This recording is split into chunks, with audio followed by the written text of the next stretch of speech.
जनता इसका बदलाव 2024-25 के चुनाव में ज़रूर लेगी। तो इसलिए जो भी उनका यहाँ था वो सब मिट हो गया है। देख लीजिएगा अगला चुनाव में वो बहुत शिकस्त लोग पाएंगे और भारत यहाँ बिहार में ही नहीं समस्त भारत में इस समय ये गया है कि गाली गलौज की संस्कार हमारे भारतीय संस्कृति में नहीं है और इन लोगों को अब कुछ नहीं बचा है। हताश हो गए हैं, हताशा में सारी बात कर रहे हैं और मर्यादा को खो रहे हैं और जो बातें नहीं बोलनी चाहिए करनी चाहिए वो बात तो कर रहे हैं पहले से। और ख़ास करके नरेंद्र मोदी जी के नेतृत्व में तो और सबल हुआ है। हम किसी के धौंस में पड़ने वाले नहीं हैं, हम विकल्प खोजते हैं और विकल्प हमारे पास है। कोई असर भारत में नहीं पड़ेगा।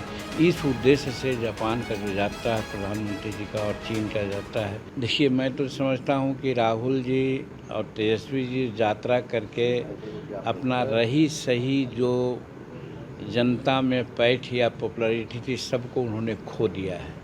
क्योंकि शब्दों की मर्यादा होती है और राजनीति में चाहे कहीं भी हो मर्यादा एक ऐसी चीज़ है जिसको कि मेंटेन करना चाहिए।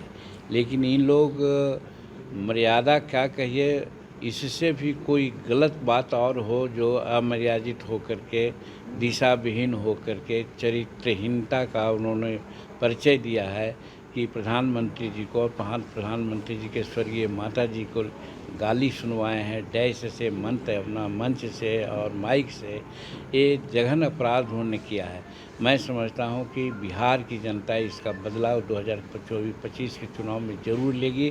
तो इसलिए जो भी उनका यहाँ था वो सब मिट हो गया है। देख लीजिएगा अगला चुनाव में वो बहुत शिकस्त लोग पाएंगे और भारत यहाँ बिहार में ही नहीं समस्त भारत में इस समय ये गया है कि गाली गलौज की संस्कार हमारे भारतीय संस्कृति में नहीं है और इन लोगों को अब कुछ नहीं बचा है। हताश हो गए हैं, हताशा में सारी बात कर रहे हैं और मर्यादा को खो रहे हैं और जो बातें नहीं बोलनी चाहिए करनी चाहिए वो बात तो कर रहे हैं जिसकी जितनी भी भर्त्सना की जाए वो।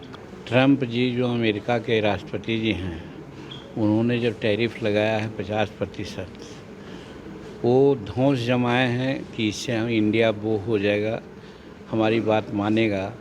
और उसकी बात ये है कि वो चाहता है कि हम रूस से तेल नहीं मंगावें, यही वो चाहता है। लेकिन भारत आज से नहीं पहले से और ख़ास करके नरेंद्र मोदी जी के नेतृत्व में तो और सबल हुआ है। हम किसी के धौंस में पड़ने वाले नहीं हैं, हम विकल्प खोजते हैं और विकल्प हमारे पास है। याद होगा आपको कि पोखरण में जब हम विस्फोट किए थे उस समय भी सारे संसार के लोग हमसे कुछ रंज हुए थे और क्या क्या प्रतिबंध लगा दिया था। उस समय भी भारत निकला ऐसा कि सब जगह मंदी का मार पड़ा लेकिन भारत में नहीं पड़ा। उसी प्रकार से आज जब ये हुआ है टैरिफ लगाया है तो हम विकल्प सोच रहे हैं। 40 देशों के साथ हम लोगों का इस तरह से करनामा हुआ है कि हम अपना कपड़ा बेचेंगे और लोग बेचेंगे और टेक्नोलॉजी में चाहे और सब जगहों में सहायता लेंगे और उसको हम देंगे। कहने का मतलब कि वो जो 50% टैरिफ लगाया है उसका कोई असर भारत में नहीं पड़ेगा।